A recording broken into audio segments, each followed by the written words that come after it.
Straddling the former Soviet Union countries of Kazakhstan and Uzbekistan in Central Asia, the vast arid aspect of the Aralkum Desert stretches out as far as the eye can see. But against the inhospitable landscape, bizarre memorials to a distant past present an eerie sight. Visitors to the remote region witness the rusting carcasses of once great ships slowly rotting away, many miles from the nearest shore, and wondering what went wrong. Decades ago, this desert was home to one of the largest lakes in the entire world. Known as the Aral Sea, which translates to the Sea of Islands, the huge body of water covered some 26,300 square miles from Uzbekistan in the south to Kazakhstan in the north, and the lake provided a vital lifeline for the local population in this remote and unforgiving part of the world. In fact, a flourishing fishing industry once centered on the Aral Sea, providing a great source of sustenance and income for the thousands of Uzbekistani and Kazakhstani people. And in the town and city surrounding the lake, everything from canning factories to restaurants were built to further the region's bustling trade. However, in the 1960s, everything changed.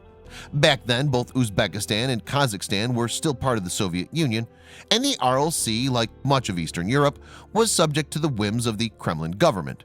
And sadly, the centralized bureaucracy had instigated an extreme irrigation project in the region during the previous decade.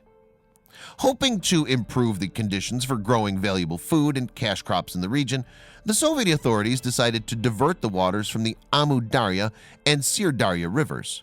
Instead of feeding the Aral Sea as they had done for centuries, the tributaries would now be used to deliver water to the thirsty surrounding farmland.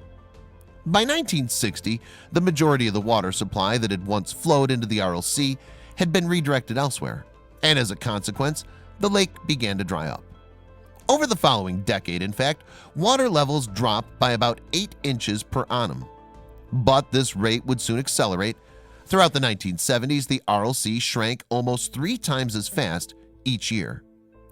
In the 1980s, however, things got even worse. During that decade, the Aral Sea saw its water levels drop as much as 35 inches every year. And even though the irrigation plan had achieved some success, it had made Uzbekistan one of the world's top producers of cotton. Its ecological side effects were catastrophic. By 1997, the Aral Sea had been reduced to just 10% of its size back in the 1950s. Moreover, what had once been one body of water was now split into 4 separate lakes. While the southern part had divided into an east and west basin, the northern section had become increasingly cut off from the rest. Meanwhile, a small linking lake had also formed. As the Aral Sea shrank away, then the region's once busy ports found themselves farther and farther away from the waters that had once sustained them. What's more, there was very little for the area's fishing community to catch. The lake's salinity had increased as its volume had declined, you see, creating toxic conditions in which few creatures could survive. Today, the former port of Munneke is mostly a town that time forgot. Located in West Uzbekistan, the settlement is now almost 100 miles away from what remains of the Aral Sea.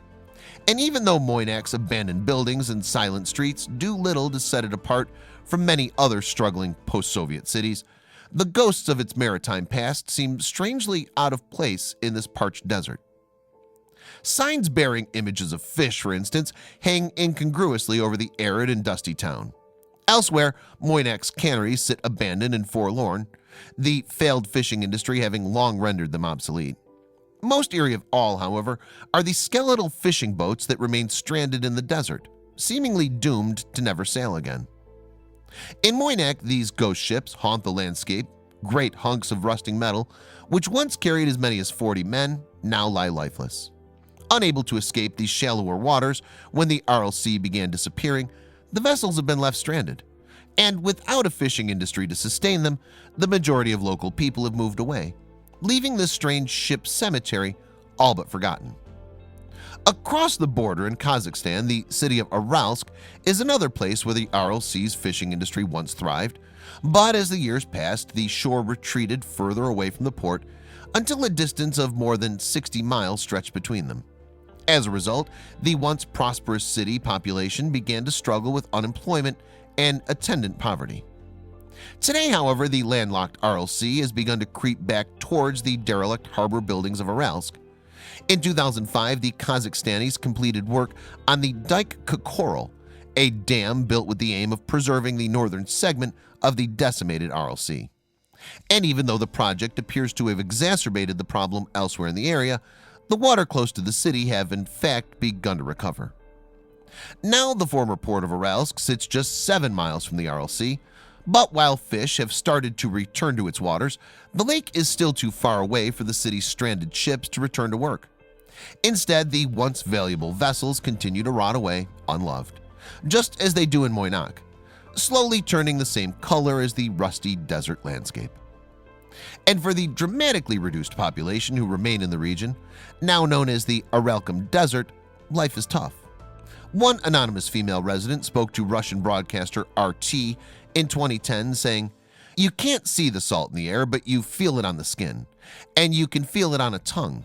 She went on to explain that many locals, including her own husband, had grown sick as a result of the lake drying up. Aside from the salt, there are other problems plaguing the beleaguered citizens of places such as Moynak and Aralsk.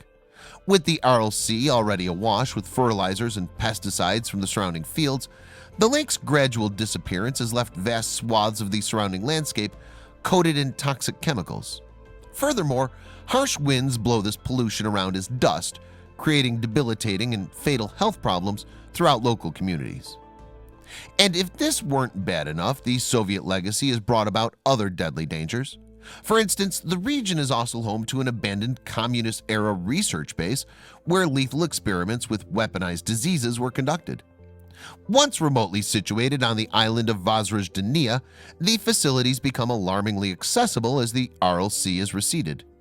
Indeed, some now consider the scenario a humanitarian disaster waiting to happen, particularly since a smallpox outbreak from 1971 was confirmed to have escaped from the toxic site.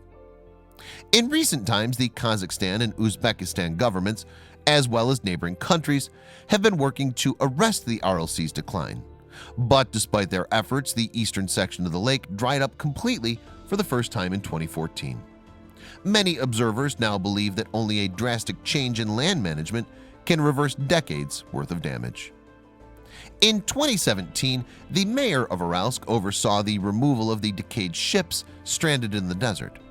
Nevertheless, interested parties can still view the incredible hulks of the Aralsk Port Museum, and Moynak still appears trapped in time, the relics of once proud fishing fleet scattered across the barren desert. But will their hulls ever feel the lap of water once more? Well, they do say that hope floats.